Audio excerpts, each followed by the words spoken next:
Karibu sana, Club 1999. Okay? Now, I appreciate it has been quite a long time before I've produced a recording only for the club. Yeah? But I want you to appreciate that I would rather have something with plenty of meat rather than to rush to do a recording just because I've taken a long time without doing a recording.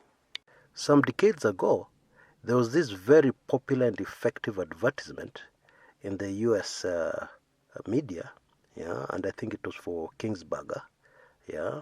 They were promoting a burger, yeah, and the ad was that you had somebody biting into a bun, and they could hardly see the meat, and this old lady asked, "Where's the meat?"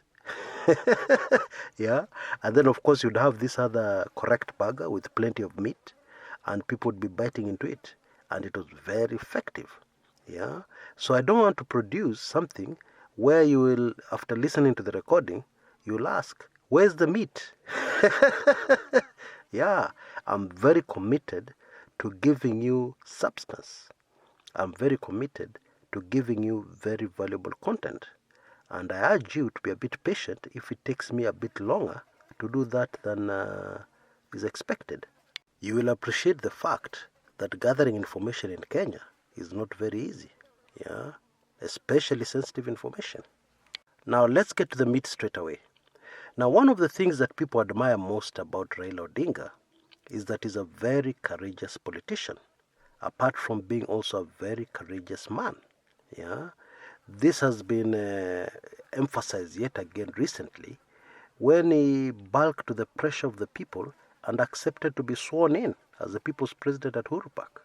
Yeah, we all know the story. We know that there were so many other politicians who just didn't have the guts to turn up. Yeah, including people who have always told us they're courageous, like Johnston Muthama and many others. They just didn't have that courage. But Raila Odinga, well, is Raila Odinga. Now, as I've said in the public recording, one of the major changes that is ahead for Kenya involves uniting Kenyans as one, which means that we'll have to go back and revisit historical injustices. Now, this is a highly sensitive topic, and indeed it's a topic which touches everybody in the political class. You know, the very strange thing about Kenya is that Kenya is full of billionaires, yeah, and these billionaires have made their money from stealing. I don't find any other better way of doing it. They've made their money from stealing and grabbing. And this applies to all the big families in Kenya. Everybody knows that Jomo Kenyatta came from a very humble beginning. Indeed, he was an orphan, a poor orphan boy. Now, the big turnaround in the fortunes of the Kenyatta family came about in a very unfortunate way. Yeah. Now, at independence, the British government appreciated the fact that they had actually come into Kenya and grabbed the land of indigenous Kenyans. Okay? And therefore they crafted a way of returning the land, yeah, to the rightful owners, or as close as possible to the rightful owners. And the way they were going to do this was to give out cash, yeah, which the government would distribute to people who had lost land to the white man, and then these ordinary citizens would buy back that land using this money they've been given, yeah, and the owners of that land, who had of course purchased it with money, the Mzungus, would be happy because they would get paid, and then the Africans would be happy because they would have regained back their land. Now, of course, that did not happen, because what happened is that this money was used by the Kenyatta family, yeah, Jomo Kenyatta himself, and his close cronies to amass vast tracts of land. Yeah. So instead of the land going back to the rightful owners or to the ordinary person, the land went to the high and mighty. Now, Jomo Kenyatta's appetite for land did not end there. Yeah.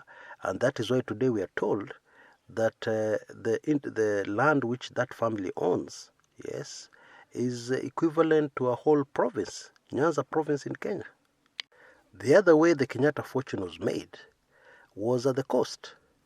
Whenever, especially at the coast, well, all over the country, but especially at the coast, because what used to happen when investors came in, yeah, to build a hotel, a tourist hotel, yeah, and you know, these were very sure bets as far as investment was concerned, Because, for instance, somebody would come from Germany. They already have a very good understanding of the German people. They carry out the whole promotion and advertising in Germany, and they have their hotel in Kenya. And therefore, they're guaranteed a steady flow of tourists. Many foreign investors made huge fortunes from this very simple business model. Yeah, and of course, the Kenyan people benefited greatly because the foreign currency came into the country. Those tourists who came into the country bought services and products in the country, and Kenya prospered. However, the deal was 5%. What do I mean? Before you invest in a hotel like that, you had to give 5% ownership to Jomo Kenyatta. And over the years, that grew to an absolute fortune. And even today, the Kenyatta family still has very major property interests in Mombasa. Those interests grew from their investment in hotels, if you can call them investments. Because really what was happening, Jomo Kenyatta was using his position as president to acquire wealth. Yeah, because obviously in being given this 5%, there was no money he was giving. What he was getting the 5% for was for, shall I call it facilitation?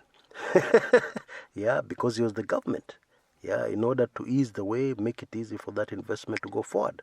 Because it had the full backing of the highest authority in the land. Now it is said when Moi came into power, the percentage changed from 5% to 50%. Yeah, if you're a foreign investor and you wanted to invest in the country, 50% of the shares had to go to Daniel Toroitich arap Moi. Now, of course, those shares or that property was never in Moi's name. Yeah, what Moi did was that he used his cronies. Yeah, indeed, there's a man called Joshua Kulei. That was the person who stood in place of the president, and all those shares were written in his name.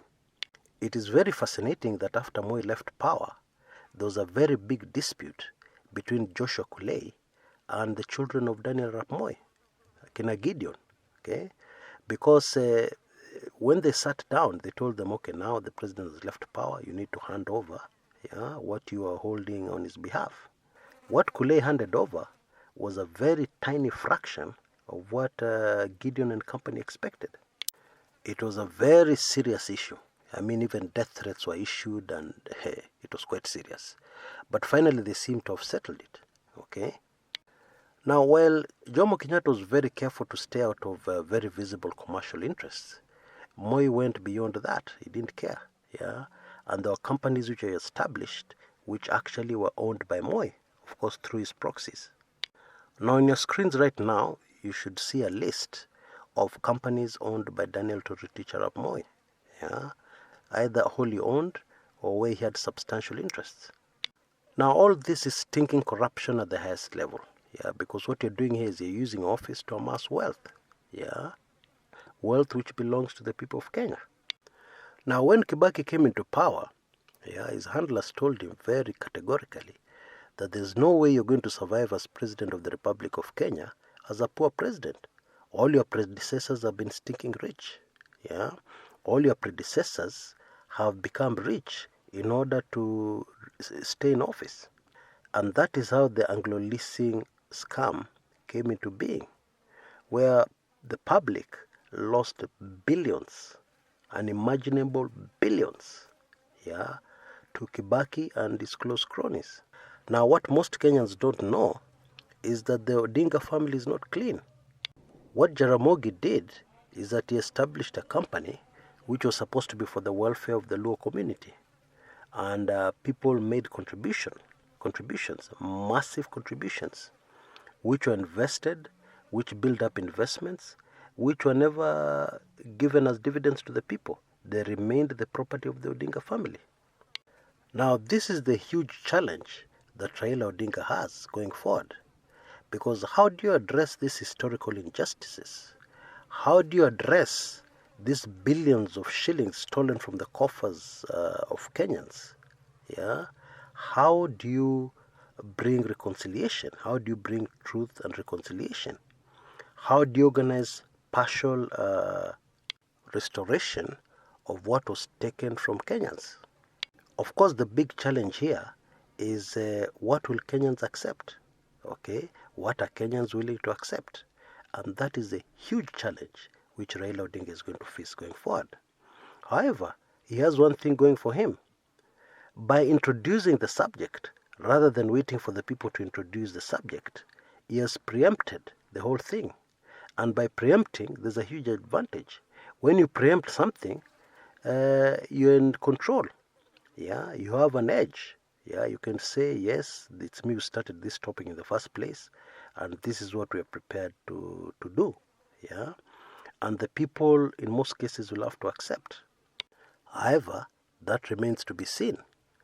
Now, of course, the other historical injustices are the political assassinations and the murders, of people like Tom Mboya, J.M. Kariuki, Pio Gama Pinto, and many others. Now, in comparison to the financials, this will be much easier to sort out, because all that needs to happen is for the government to give details, and then to apologize. Alafu hiyo maneno inaisha.